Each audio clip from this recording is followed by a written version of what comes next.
프로이드의 이론을 대치한다고 한다면 이미 이 학파를 떠난다는 거니까. 그 동료 학자들로부터 고립되는 위험이 바로 생기니까 나는 계속해서 프로이드 이론을 추호도 바꾼 게 아니고 확장한 거다는 주장. 근데 이건 현대정신분석에서도 마찬가지 개념들을 써요. 근데 프로이드가 나르시시즘이 심한 환자들은 돌볼 수 없다고 했는데 프로이드 어느 여러 저술을 한 것 중에 어느 곳에 보면 내가 가지고 있는 기술로는 여기까지다.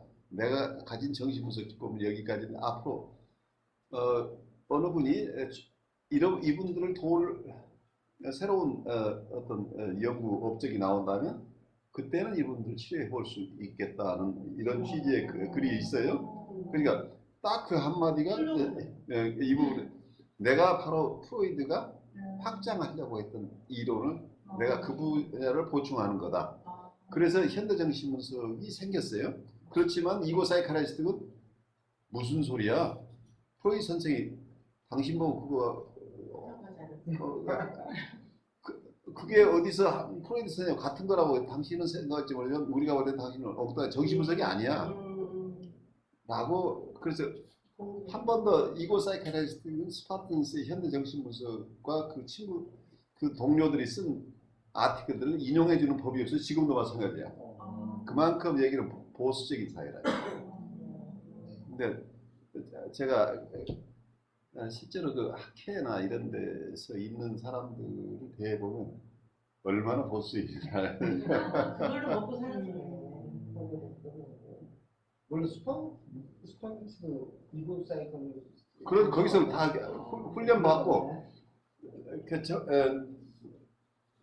뉴욕 사이코애널리틱 인스티튜트라고 아주 정통 정신분석 연구소에서 이분은 베를린에서 의학 공부하고 또 콜롬비아에서 의학도 계속 공부하면서 닥터로서 이분도 이 훈련이 다 된 분인데 정신분석을 공부하기 시작한 건 뉴욕에 있는 가장 오래된 정신분석 연구소에서 공부를 그 당시에 했는데 다 공부 마치고 분석 요구되는 교육 분석은 다 마치고 수법위원 다 받았는데 졸업을 못 하는 거야. 이게 정신분석 연구소에서는 아무리 다 맞춰도 교수들이 봐서 이분을 안심하고 환자를 맡길 수 있다고 확인이 되지 않으면 졸업을 안 시키니까. 근데 왜 졸업을 못하게 됐냐면 제가 정확하게 알 수 없으면 제가 이제 이런저런 자료에서 보는 것으로는 이분이 졸업 못했다는 얘기를 누가 써놓은 거야. 아니야. 근데 졸업했다는 얘기가 없는 것으로 졸업 못한 거지.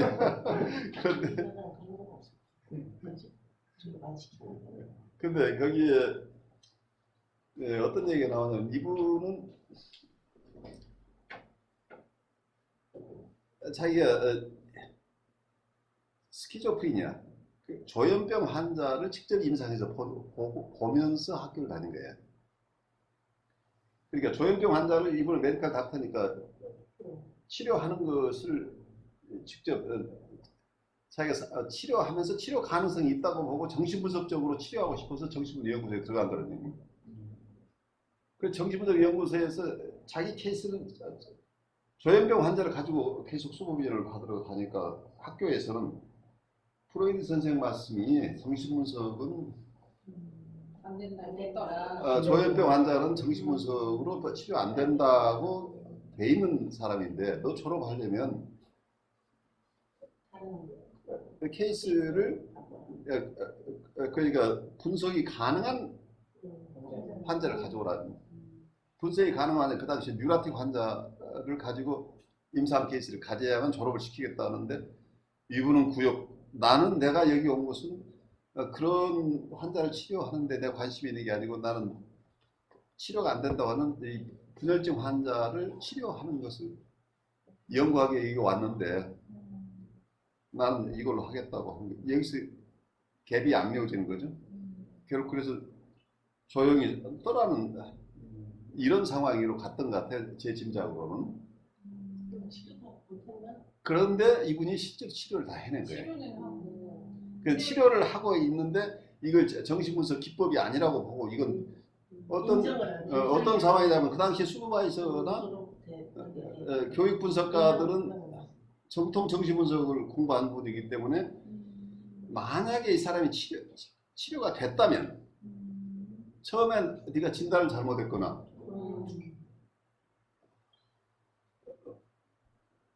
그렇다 어쨌든 그 치료 자체가 분열증 환자를 정신분석적으로 치료했다고 하는 주장을 받아들이지 않은 거죠. 어떤 연육은 그 신빙성이 없다고 본 건데 왜냐하면 본인들 체험 속에서는 그런 환자를 치료해 본 적이 없기 때문에 그 이론상으로 안 되는 것으로 돼 있고 이제 그런 상황에 되니까 결국 이분이 떠나서 그 주이시들의 어떤 브롱스라는 곳이 좀 뉴욕 시내의 브롱스 보로가 5개의 보로 중에 브롱스라는 데가 조금 소수민족들이 많이 있는 곳이 있는데 거기에 주이시 센터 비슷한 곳에서 거기에서 기형 청소년, 일탈 청소년들을 돌보는 그런 센터가 있었어요. 말하자면 지금 청소년 센터 같은 데가 주이시 보드 뭐 이런 게 있었는데 거기에서 거기에 소셜 워커들이 그 학생들이나 꼭 비행은 아닐지라도 어쨌든 문제 있는 가정이나 아니면 거기에 청소년들을 돌보는 이런 기관이었으니까 소셜 워커들이 일을 하는데 거기에 보드라인 환자나 스키조프리니아 같은 이런 아주 심한 환자들도 많이 있을 거 아니에요. 청소년들도 있고. 근데 거기에 메디컬 닥터로서 그게 취직을 한 거야. 그러니까 슈퍼바이저 거기에는 이제 소셜 워커들이 많은데 거기에 메디컬 슈퍼비전이나 이런 메디컬 닥터가 한 사람이 필요했는데 그 역할을 이분이 하게 됐는데 이분이 이 소셜 워커들을 정신분석적으로 트레이닝하는 거예요. 그래 정신분석가만이 치료한다고 했다. 그 당시로는 이분도 정신분석 연구소를 졸업했고 메디컬 닥터인데도 기존 정신분석 연구소에서 졸업을 안 시켜주는데 자기가 이런 중증 환자를 돌보는 이론을 계속 개발하면서 그것을 이 소셜 워커들을 훈련시켜서 이 소셜 워커들이 실제 그 사람들 돌보는 것을 하게 되고 그 사람들이 훈련되면서 논문도 쓰고 이제 이렇게 점점 발전하기 시작한 거예요. 그러다 보니까 실제 치료들이 일어나는 거죠. 정신분석 연구소에서는 안 된다고 하는 게 이분이 그래 메디컬 닥터들이 안 된다고 그 당시는 정신분석가 다 메디컬 닥터란 말이에요. 메디컬 닥터는 정신분석가 또 될 수 없었던 시절이니까. 근데 소셜 워커는 그런 자격이 있는 사람들이 아닌데 소셜 워커들은 그러니까 레이 퍼슨을 정신분석적으로 훈련시킨 거죠. 프로이드가 봤을 때는 원래 정신분석은 꼭 메디컬 닥터들이 하는 것보다는 다른 분야에서 좀 인문학 가까운 이런 쪽에 공부를 한 사람들이 더 오히려 적합할 수도 있다는 게 프로이드의 의견이었는데 미국에서는 프로이드로부터 정신분석을 배우고 가져갔지만 메디컬 닥터들의 파워가 워낙 세니까 메디컬 닥터 아닌 사람은 여기 무슨 연구소에 가서 공부도 못하게 가로막아버립니다. 그러니까 메디컬 쪽에 종사하는 사람만이 정신분석을 할 수 있다고 이런 금지가 굉장히 오래 한 거예요. 그래서 나중에 소송에서 결국은 그것이 풀리는 만큼 그만큼 어떤 그 협회라는 여기서 정신분석가 협회가 가지고 있는 파워가 엄청났던 거죠. 어떤 사람이 생업을 할 수 있느냐 없느냐를 결정하는 건 말이에요. 그러니까 그 조직에서 어떤 학회나 여기서 전문가 학회에서 추방된다고 하는 건 그만큼 리스크가 큰 거죠. 그래서 이제 그것도 조심스럽게 스파틴스가 했던 것처럼 근데 스파틴스는 조금 우직한 사람이 그 협회 안 들어가도 있어 오케이 졸업 안 해도 괜찮아. 내가 실제로 사람은 치료하면 실제로 그래서 그분이 훈련하는 사람들이 그러니까 스파르타니스가 자기는 하나도 인스티튜트를 세운 게 없어요. 근데 제자들이 정신분석 연구소를 여기저기 만들어서 거기에 명예 프레지던트만 한 거야. 제자들을 잘 돼야 돼. 그렇죠. 제자들이 있어서 이 사람이 되는 거죠. 근데 코어도 마찬가지예요. 근데 거기서 계속 프로이드 자꾸 환자를 자꾸 그러니까 스파르타니스는 좀 더 야성적인 사람이에요. 왜 보스턴에서 태어났는데 이민자 가족에 태어나요. 그러니까 우리 이민자들이 보통 주상 복합 건물에서 위층에서는 살림하고 밑에서는 가게하고 이런 집안에 태어났는데 보스턴의 스트리트 보이가 거칠게 자라난 거예요. 그런 환경 속에 살아서 조금 야성적인 사람이었던 것 같아요. 그래서 이분은 졸업을 하건 안 하건 자기 소신껏 해나갈 수 있는 어떤 파워가 있었던 사람이죠. 근데 이 사람이 다뤘던 환자층이 뭐예요? 다 사이카틱한 사람을 다룬 가장 보드라인의 사이카틱한 가장 심한 중증 환자를 다루는 이론을 세운 사람이죠. 그 기법을 그러니까 그 거친 사람들을 다루는 그런 어떤 배포가 있는 사람이죠. 그러니까 이분이 정신분석 현대 정신분석에 임상을 하고 이론을 개발하는 과정에서 봤던 환자들 케이스를 보면 그냥 시서 병원에 있는 사람들 거의 매일 가서 특히 급성 정신분열 환자들도 급성으로 오는 케이스들이 자기 트라우마틱해가지고 그럼 근데 이런 분을 한 6개월 동안 집중적으로 만나서 바로 치료해내는 케이스도 나와요. 그러니까 공격성을 계속 다뤄주는 거예요. 그리고 갑작스럽게 분열증이 된 경우에는 오히려 그 트라우마틱했던 그 과거에 있었던 그게 그 트리거링 인스턴트가 최근에 있었던 케이스를 가지고 이렇게 집중적으로 그런데 그 과정 속에서 이분들의 공격성을 다루는데 어떨 때는 잿더리가 날아가고 난리가 나는 거예요. 근데 이런 속에서 그 살벌한 속에서 이 사람들 치료했던 그 힘이 있었던 사람이에요. 근데 코웃은 사이카틱이나 보더라인 환자는 내가 여기서 내 기법으로 치료하는 사람이 아니다라고 디클레어를 해요. 그러니까 여기서는 코웃이 봤던 환자는 자기애적 성격 장애. 근데 분열성인 사람은 안 된다예요.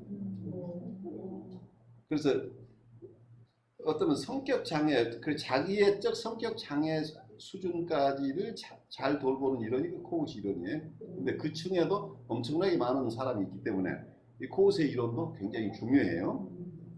그렇지만 정말 중증 환자를 볼 때는 코웃 이론만 가지고 되지 않고 어그레션을 다룰 수 있는 현대 정신분석의 이론이 필수적이에요.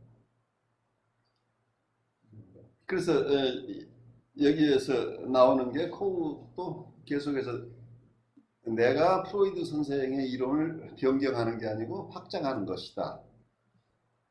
실제로 확장이죠. 근데 어떤 부분에서는 변경이 실제로는 다른 이론이다. 결국은 확장이라고 그러면 나중에 아니야 내 거야. 나중에 독립선을 1977년에 지금까지는 계속해서 프로이드 선생의 것이 이렇게 확장됐다고 하다가 나중에 1977년에 두 번째 저작이 자기의 회복이라는 책을 써요.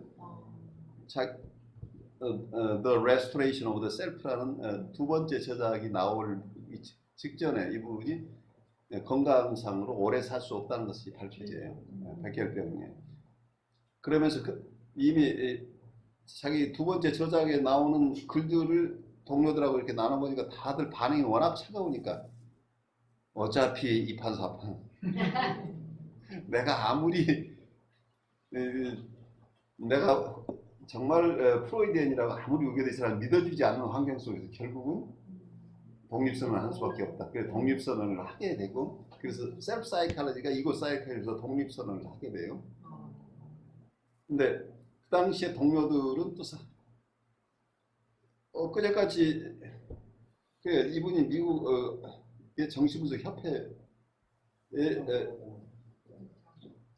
거기에 회장을 했다는 얘기는 주류 사회의 폴리티카라는 피해했다는 얘기예요. 이고 사이칼로지 속에서 가장 명망 있는 분석가 중에 한 사람이었다는 거예요. 근데 그 그룹에 있던 사람들은 같이 동료를 이렇게 서로 이론적으로 개발해 왔는데 갑자기 혼자 독립선언을 해버리니까 그 배신감이 또 엄청나잖아요. 당신 혼자 잘났느냐 이제 이렇게 된 거죠. 네가 혼자 한 거 아니야? 그렇죠. 그러니까 그 이고 사이칼로지 중에 어느 분이 쓴 글을 보면 셀프 사이칼로지, 셀프 아브젝트라는 말이 원래 있었던 말인데 그게 대시 하나를 넣어가지고 이상한 것이라고 우겼다. 부터 어느 이론가에 이것을 네가 가져간 거고 이것도 여기서 가져온 거. 근데 실제로는 세상에 태양 아래 새로운 게 없잖아요. 그렇지. 그러니까 그 이고 사이칼로지 동료들로부터도 많은 걸 빌려왔고 다른 이론가들로부터 인터퍼스널한 쪽의 관계 이론들이니까 여러 이론가들로부터 많은 것을 가져왔지만 그것이 또 좀 사람들의 미움을 샀던 게 누구한테 어떤 아이디어를 가져온 걸 다 그 소스를 정확히 밝히지 않은 것이 그러니까 내가 다 생각해보고 프로이드 말고는 내가 크게 영향을 받은 게 없다 이런 태도가 일부가 보인 거야. 그러니까 이분도 굉장히 자격증 이슈가 있다고 내가 보인다고 얘기했던 게 잘 이해했나 보다. 그러니까 20대 중반에 프로이드를 처음 만났는데 그때 비엔나에서 영국으로 떠날 때 자기가 아마 떠나기 직전에 이분 떠나는 걸 보러 갔다고 어디 나와요. 근데 그때 프로이드가 자기 모자를 들어서 손짓을 했다는 얘기예요. 모자를 만졌는지 어땠는지 아는 체를 했다는 얘기죠. 근데 코엇이 기억하기는 그게 프로이드가 자기에게 정신분석의 전통을 이어주는 것으로 자기에게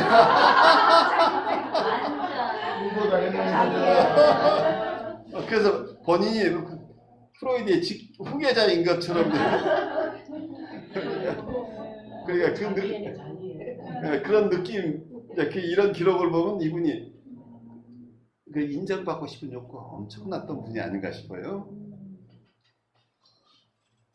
그래서 이제 이런 쪽에 자기 안에 있는 이슈들이 숨어 있을 수 있었기 때문에 자기에 대한 이론을 이렇게 정교하게 개발할 수 있었던 게 아닌가. 그래서 어떤 부분에서 본인의 취약한 부분이 또 하나의 컨트리뷰션을 할 수 있는 재료로 승화될 수 있는 거죠. 그래서 어떤 면은 프로이드가 꿈 분석이라고 하는 게 자기 아버지가 돌아가시고 나서 자기 삶을 되돌아보면서 자기 안에 일어나는 것들을 분석한 거죠. 자기 셀프 어널리시스 한 결과 꿈 분석이라는 책을 쓰고 그게 정신 분석으로 발달한 거예요. 그러니까 마찬가지로 코것도 어쩌면 자기애라는 나르시시즘이라는 거 이분이 끊임없이 이상화된 부모 원상이 문제가 있었잖아요. 그러니까 프로이드 선생을 계속해서 이상화하면서 그분의 아들 노릇을 하고 싶어요. 프로이드의 아들이고 싶었는데 그래서 이분이 어쩌면 안나 프로이드하고 굉장히 친한 사이였어요. 안나 프로이드하고 굉장히 친했고 굉장히 사람들하고 사교적으로 관계를 맺고 싶어 했던 사람이었어요. 그래서 정치적이었죠. 그러니까 미국에서 정신분석 학회의 회장도 하고 국제기구 IPA의 또 부회장도 하고 이제 이렇게 활동적이었던 사람이죠.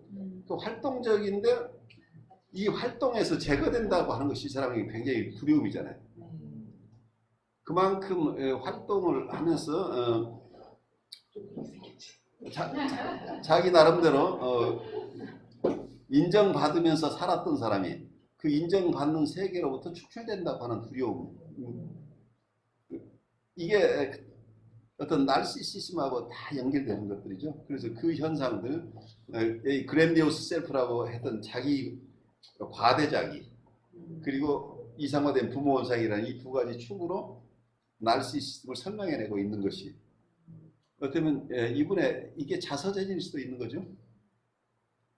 자기 안에 자기의 어떤 자개적 욕구들을 이해하면서 이상적인 어떤 자기 삶을 살아내는 과정, 이걸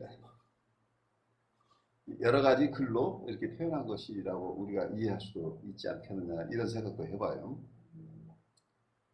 우리 아까 그 부분을 또 계속 해보죠. 개발 무엇을 자기에게 리비도가 집중되는 것으로 보았던 하트만의 정의를 수용하였다. 그도 하트만처럼 자기를 자아와 다른 것으로 보았으며 그것을 자아, 본능 또는 초자아처럼 마음의 기구를 인식해서는 안 된다고 생각했다. 대신 자기는 마음속에 존재하는 구조이며 대상 표상과 비슷하며 자체 안에 서로 다르고 심지어 서로 상반되는 특성을 포함하고 있는 것으로 보는 보았다. 그래서 여기서 코윗이 자기애를 나르시시즘을 뭐라고 하는 카타르시스 오브 더 셀프란 말이에요. 카타르시스 오브 더 셀프라고 하는 게, 카타르시스라고 하는 게 리비도 집중이라고 번역을 했죠. 에너지라는 얘기죠. 근데 자기에게 리비도가 집중된다는 얘기죠. 그러니까 더 셀프에다가 카타르시스가 있다는 거예요. 그러니까 이 리비디는 에너지 자체가 자기에게 향하고 있다는 거죠. 대상으로 가는 게 아니고 자기에 대해서 자기를 사랑하는 마음이에요. 자기에게 애착하는 거죠. 이런 개념인데, 어떻게 보면 그것도 자기 대상 아니에요? 그것도 대상 없는 건 아니지. 근데 여기서 맞는 얘기예요. 대상을 볼 때도 자기 대상에게 간다는 얘기예요. 결국 자기에게니까. 자기에게 어텐션이 간다면, 만약에 대상에게 어텐션이 간다고 대상 자체에게 어텐션이 가는 게 아니고 셀프 오브젝트라고 하는 개념이 나중에 나오죠. 자기하고 오브젝트가 함께 있다는 거예요. 결국 자기를 사랑하는 거예요. 자기에게 어텐션이 간다는 얘기죠. 그래서 이 정의 자체, 자기에는 하트만의 개념이에요. 하트만이 컨텍시스 오브 더 셀프라고 하는 개념을 썼죠. 근데 이 개념을 자아하고 다른 개념으로 쓴 거죠. 이게 이 개념을 이해하는 게 쉽지는 않아요. 그러니까 셀프라고 하는 거, 셀프는 뭐냐? 그러면 우리가 자기라고 번역했는데 자아는 뭐고 자기는 뭐냐? 이고는 뭐? 근데 여기서는 이고의 하위 개념으로 봤어요. 이고는 우리 이고 안에, 자아 안에 대상 표상이라는 게 있죠. 이고 사이클라지고 내 안에 아버지도 있고 어머니도 있잖아요. 근데 이 내적 세계 속에 어머니, 아버지가 이게 자아의 일부라고 이제 봐버린다면 그 속에 그 표상만 있는 게 아니고 자기 표상도 있다. 내가 내 안에 있고 아버지도 있고 어머니도 있고. 그런데 여기에서 이걸 자아, 초자, 원본능 이런 심리 기구하고는 조금 다른 차원에서 봤다는 얘기죠. 이게 마음의 기구는 라고 보진 않고 자기 마음속에 존재하는 하나의 구조라고 보고 이게 대상 표상과 비슷한 거다 이제 이렇게 봤는데, 이게 초심리학적으로 설명하는 것이기 때문에 여러분들에게 설명하지 않을 수도 있죠. 그래서 셀프 자체를 나중에 여러분들이 다른 학자들이 셀프를 읽을 때는 또 이분은 셀프를 뭘로 정의하고 있는 것과 다를 수 있다는 걸 이해하셔야 돼요.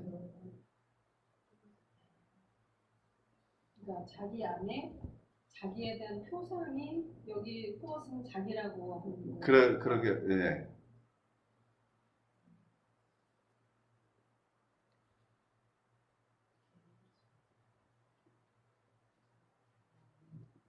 그 다음에 가면서 좀 얘기를 나누죠.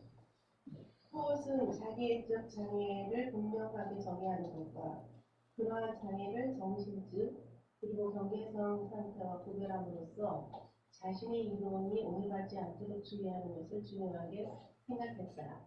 따라서 그는 이런 상태들을 구별하여 진단해야 한다고 강조했으며 자기애적 장애 환자들의 분석 과정에서 정신증과 경계성 환자들에게서 발견되는 증상으로 표현하는 일이 자주 발생한다고 주장했다.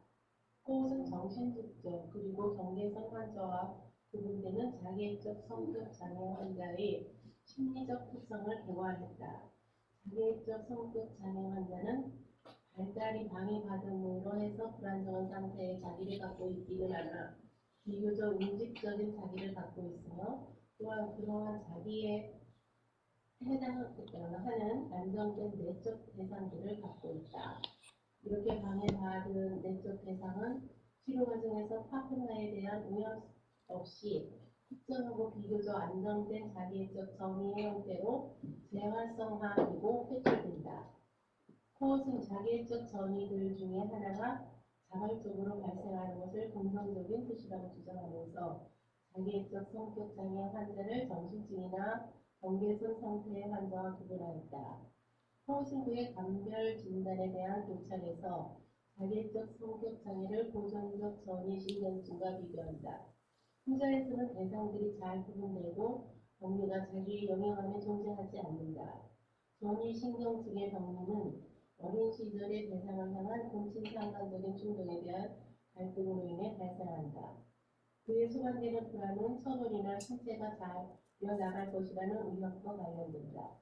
여기서 보통 전이신경증이라고 한다면은 우리가 일반적으로 신경증 환자라고 하는 거 에더퍼스 컴플렉스 중심이죠.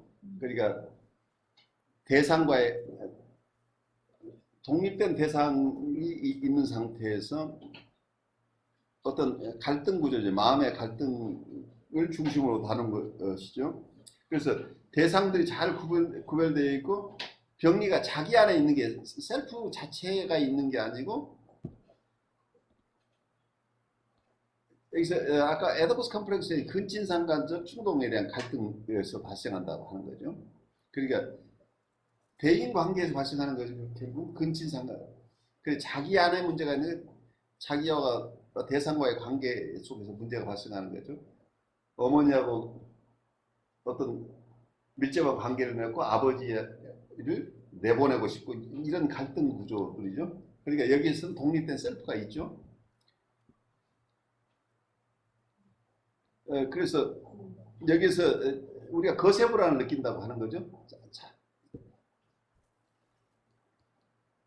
그 다음에 보시죠. 그 다음에 자기애적 성격 장애는 어떤 것인지. 이와는 대조적으로 자기애적 성격 장애 환자의 불안은 자기의 취약성과 파트너의 경향성에 대한 자기의 인식과 관련되어 있다. 병리의 핵심적인 원인은 자기애적 구성물의 발달 과정이 정지된 데 있다. 이렇게 된 것은 자기에게 신뢰할 만하고 응집적인 자기의 원천이 결핍되어 있고 따라서 정상적인 수준에서 자존감을 유지하고 조절할 수 없게 되었기 때문이다. 그래서 이게 아까 전이신경증 환자의 경우에는 이 자기에는 문제가 없다는 얘기예요.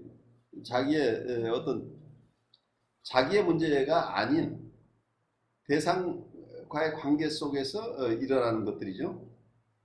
대상과는 독립돼 있는데 독립된 대상들과의 사랑 관계 또 한쪽에서는 경쟁 관계죠. 이런 관계 속에서의 어려움인데 셀프 자체의 문제라고 하는 건 관계의 문제가 아니죠. 자기 안에 셀프 자체가 문제가 있다고 하는 거예요. 셀프의 자기애가 발달이 제대로 되지 않았다는 얘기예요. 나르시시즘이 충분히 발달하지 않았다는 이런 얘기죠. 그래서 자기에게 신뢰할 만하고 응집적인 자기의 원천이 결핍되어 있다는 거예요. 그래서 자기의 자존감을 유지하고 조절할 수 없는 상황이라는 얘기죠. 근데 자기애적 구성물이 발달이 정지되어 있다고 하는 거죠. 구체적으로 얘기하면 자기애를 구성하는 걸 코웃은 두 가지를 보고 있죠. 과대자기, 또 하나는 이상적인 부모 원상. 이런 나르시시즘의 어떤 구체적인 내용물들이 제대로 발달되지 않았다고 하는 데서 문제가 생겼다는 얘기예요. 전이신경증하고 신경증하고 어떻게 달라요? 그러니까 여기서는 전이신경증은 신경을 같은 말로 쓰고 있어요. 트랜스퍼런스 뉴로시스라고 하는데 트랜스퍼런스 뉴로시스를 또 다른 의미로 쓸 때는 치료 과정 속에서 전이가 활성화돼서 환자하고 내담자와 치료자 간의 관계가 어떤 면에서 밖에서는 괜찮은데 이 속에서 모든 문제가 다 활성화되는 것을 전이신경증이라고 얘기를 해요. 그런데 그렇게 그런 방식으로 치료가 될 수 있는 신경증을 전이신경증이라고 부르기도 하죠. 신경증은 외부 밖에서 신경증 증상을 일으키는 거고 전이신경증은 그 분석가하고의 둘이에서 나타나는. 그러니까 실제 임상 과정에서 네. 이 신경증이 분석과의 관계에서 재현되면서 강렬하게 일어나서 그 치료 과정에서 일어나는 것이 전이신경증이라고 하지만 이런 전이신경증을 통해서 치료가 될 만한 이런 신경증을 전이신경증이라고 부르기도 한다는 얘기예요. 그러니까 이건 나르시스틱 뉴로시스하고 구별되는 얘기예요. 자기애적 신경증, 나르시스틱 신경증이라고 하는 것은 프리에다파로 환자들 관계예요. 그러니까 어떤 요즘은 이 개념 문제인데 그래 전이가 일어날 수 프로이드 개념이죠. 프리에다파로 환자들은 그러니까 사이카틱하거나 보드라인 환자들은 치료 대상이 되지 않은 건 전이가 일어나지 않는다고 봤죠. 그래 트랜스퍼런스 뉴로시스는 바로 전이가 일어나는 신경증은 트랜스퍼런스 뉴로시스라는 얘기예요. 그러니까 전이신경증이라고 하는 것은 치료가 가능한 신경증이라는 얘기예요. 그러니까 일반적으로 우리가 신경증이라고 부르는 것이 전이신경증을 의미한다 얘기예요. 그런데 나르시스틱 트랜스퍼런스라는 건 프로이드가 볼 때 치료가 불가능한 신경증. 왜냐하면 여기서 자기애적이기 때문에 나르시시즘이라고 하는 건 프로이드가 치료가 불가능하다고 봤죠. 그래서 나르시시즘 현상이 일어나고 있는 그 자기애적인 신경증을 가진 환자들은 치료 대상이 되지 않는다고 봤다는 얘기예요. 그래서 트랜스퍼런스 뉴로시스는 상당히 병리가 약한 신경증인데 아주 중증 신경증은 치료 대상이 아니다. 정신분석적인 치료 대상이 아니라고 봤던 그 환자층을 자기애적 신경증이라고 본 거죠. 그래서 나르시스틱 뉴로시스라고 하는 게 현대정신분석의 스파틴스가 쓴 책 이름이 나르시스틱 뉴로시스죠. 자기애적 신경증이라는 게 여기에서는 바로 프로이드가 봤던 치료 불가능한 사람들의 신경증이에요. 그래서 스파틴스가 현대정신분석가의 스파틴스가 썼던 책이 프로이드 선생이 치료 안 된다고 하는 사람을 치료하는 법이라는 얘기예요. 네, 그런 점에서 프로이드가 개발하려다가 멈춰섰던 그 장소에서 자기는 그걸 확장했다는 얘기가 맞아지는 거죠. 그런데 나르시스틱 환자는 전이가 발생하지 않는다고. 그래. 자, 치료가 안 된다고. 그래. 네. 안녕하세요. 그 전이가 발달 안 된다고 봤는데 이제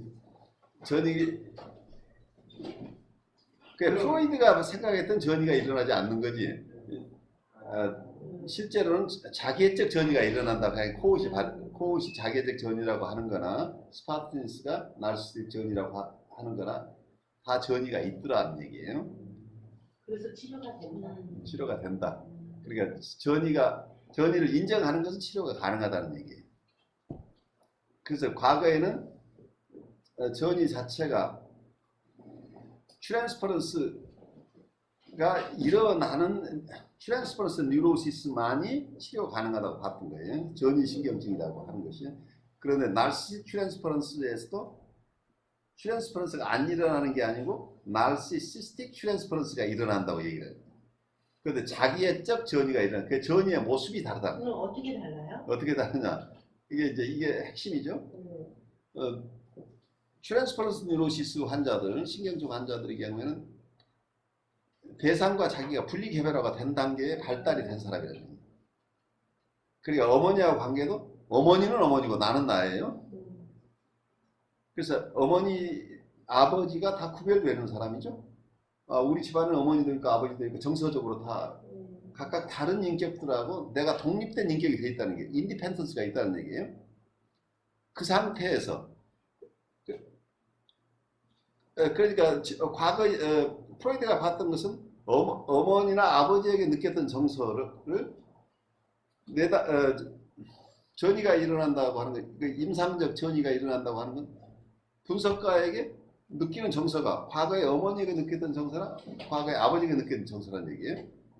그래서 이게 전이가 일어났다, 이쪽 것이 이쪽으로 옮겨왔다고 얘기를 할 수 있죠. 근데 이때는 그렇게 느끼는 주체인 내담자가 자기가 어머니도 아니고 아버지도 아니라는 걸 안다는 얘기예요.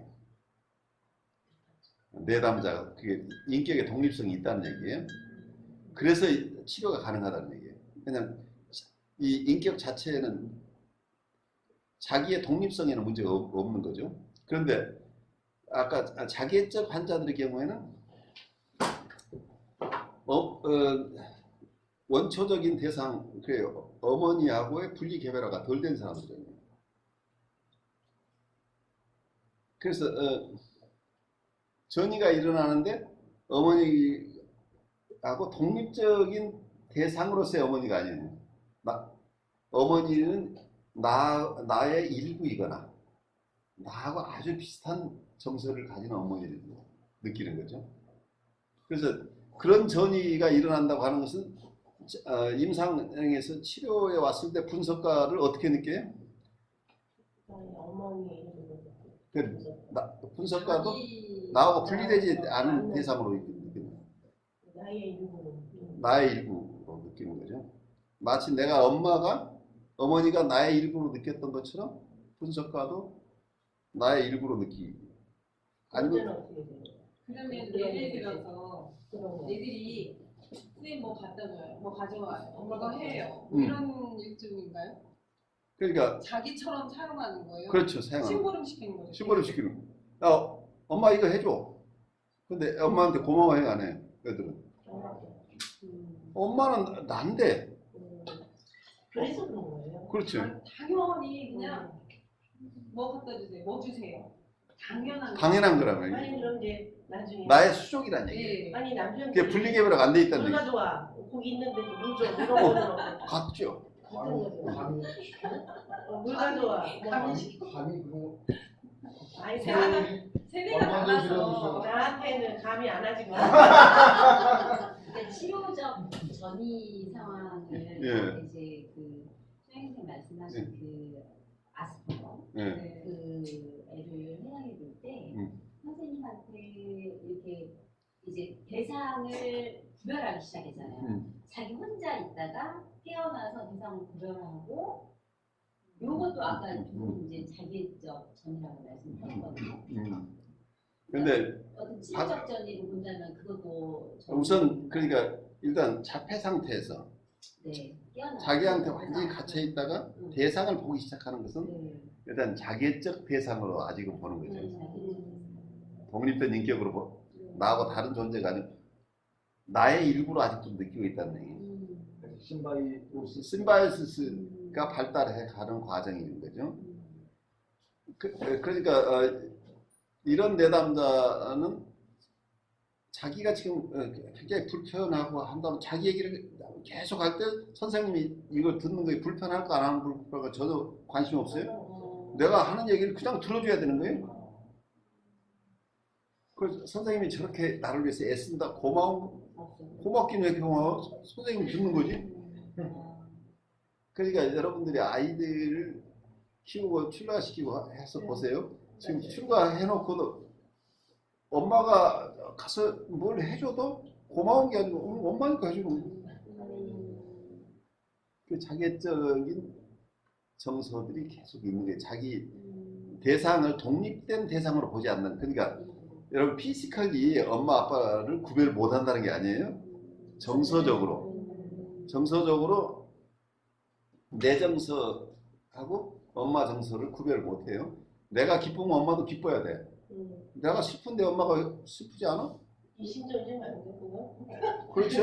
이심전심이 좋은 거잖아. 이심전심은. 이심전심이 그게 좋을 때도 있고 좋지 않을 때도 있죠. 그와는 또 대조적으로 아까 이제 사례를 너무나 많이 말씀해 주셔서 너무 좋은 것 같아요. 그 누구죠? 그 저기 바보? 멍청이. 바보 멍청이는 전이신경증에 해당하는 거고 제가 볼 때는 그 아스퍼거의 어떤 그런 전이는 자기애적 전이라고 보여져요. 그렇죠. 네, 그 바보멍청이도요. 저를 자기 대상으로 써요. 자기 대상으로 아직은 쓰죠. 네, 뭐 가져와라, 뭐 가져와라. 그래 바로 그거예요. 뭐 이거 치워라. 그래. 제가 저항하는 거죠. 그렇죠. 그러니까 역전이 저항을 일으키고 있는. 이거를 굉장히 또 완벽하게 또 이렇게 팔로 물베듯 후박자들 완전하게 구별할 수 있는 건 또 아닌 것 같아요. 완벽하게 구별이 되지 않아요. 그러니까 어떤 그 스테이트가 어떨 때는 제법 정신 차려가지고 이렇게 잘 하다가 어느 순간에 나르시스트가 쏙 들어가 버리기도 하고. 그러니까 이게 인간의 마음이니까 우리가 너무 이 사람은 사이카틱하고 이 사람은 보드라인이고 이 사람은 뉴라틱하다고 구별을 하는 것 자체가 인위적이에요. 다 있을 수도 있고. 그렇죠. 내 안에서 다 있잖아요. 우리 마음에 네. 우리 스펙트럼이 있는데 우리가 멀쩡하다가도 우리 자극이 심해지면 어떤 면에서 우리가 보드라인 모드로 들어가 버리죠. 심하면 사이카틱하고 내가 정신이 하나도 없어지기도 하죠. 근데 이런 것들이 있는데 어느 정도 상대적인 거죠. 상대적이지만 이 사람 한 사람을 놓고 볼 때는 대부분 어떤 뉴라틱한 수준이다. 어떤 보드라인 심하다. 그리고 사이코시스라고 해서 항상 잠재적인 사이코시스가 있다가 자극이 심해지면 바로 사이코시스로 가는 경우도 있기 때문에 이렇게 구별하는 것 자체가 어떤 면에서는 치료자나 분석가가 편하자고 하는 일이에요. 그렇게라도 좀 구별을 해야 우리가 어떻게 치료에 접근할 수 있는 길들이 있기 때문에. 그렇지만 우리가 항상 조심해야 되는 게 같은 사이코시스나 같은 뉴로시스라고 같은 게 아니고 그게 천차만별이에요. 내가 10명의 환자를 보면 10명 다 각각 같은 뉴로시스라고 이름을 붙여도 각각 다르다는 것을 이해해요. 그래서 구체적인 스페시픽한 사람을 돕는다는 자세를 배우는 거예요. 정신분석은. 그 일반적인 어떤 지식으로, 일반적인 인포메이션으로 보드라인 환자들은 이러이러한 경향이 있다. 사이코시스틱한 사람들은 이렇게 돌봐야 된다. 그런 일반 원칙을 적용하기 위해서 이 사람들을 분류하는 게 아니라는 걸 이해를 하셔야 돼요. 만약에 여러분들이 DSM이나 분류를 가지고 그리고 거기에 대한 처방들 그걸 잘 외워가지고 이 사람들은 이런 모습이 보이면 이 사람은 여기에 해당하니까 나는 이 사람이 이렇게 똑같이 대하려고 했다고 한다면 낭패라는 얘기예요. 근데 그런 걸 위해서 책도 많이 나오잖아. 어떤 사람을 위해서 책들, 전문 서적이라고 하는. 그러니까 근데 경계 성향에는 이런 특성을 그러니까 이런 근데 그거 자체를 받아들일 때 네. 하나의 참고 자료를 하는 건 좋은데 이것을 바이블처럼 이대로 하면 안전하다고 그렇게 믿을 수 없어요. 그리고 이게 매뉴얼처럼 여러분들이 사용하시면 안 된다는 거예요. 하나하나 내담자가 이 가이드라인에 나와 있는 것을 수용할 수도 있고 수용 못할 수도 있는 것들이 일반적으로 이런 것들이 있다는 인포메이션이지 내가 만나는 내담자에게 적합하다는 검증이 안 되거라는 얘기예요. 그래서 우리가 실제 어떤 내담자를 만난다고 하는 것은 우리는 구체적인 인격을 다루는 거기 때문에 이 사람의 실제 모습을 파악해야 돼. 그러니까 우리가 너무 이론에 빠져들면 큰 사고가 나는 게 이제 이 부분이에요. 생명체란 얘기야. 이 생명체는 세상에서 이 사람 하나밖에 없어요. 그래서 어느 교과서를 봐도 구선생을 찾아서 이 사람을 이해하려고 하면 안 된다는 얘기예요.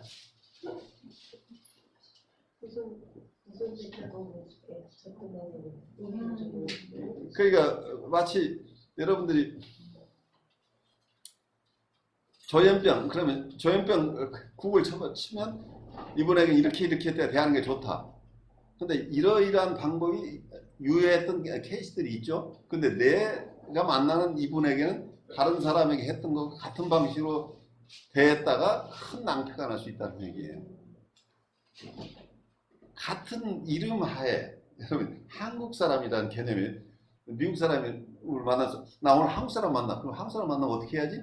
이분이 구선생을 쳐봐요. 그럼 한국 사람 굉장히 나이스하고 얌전하고 그래서 잘 친절하다.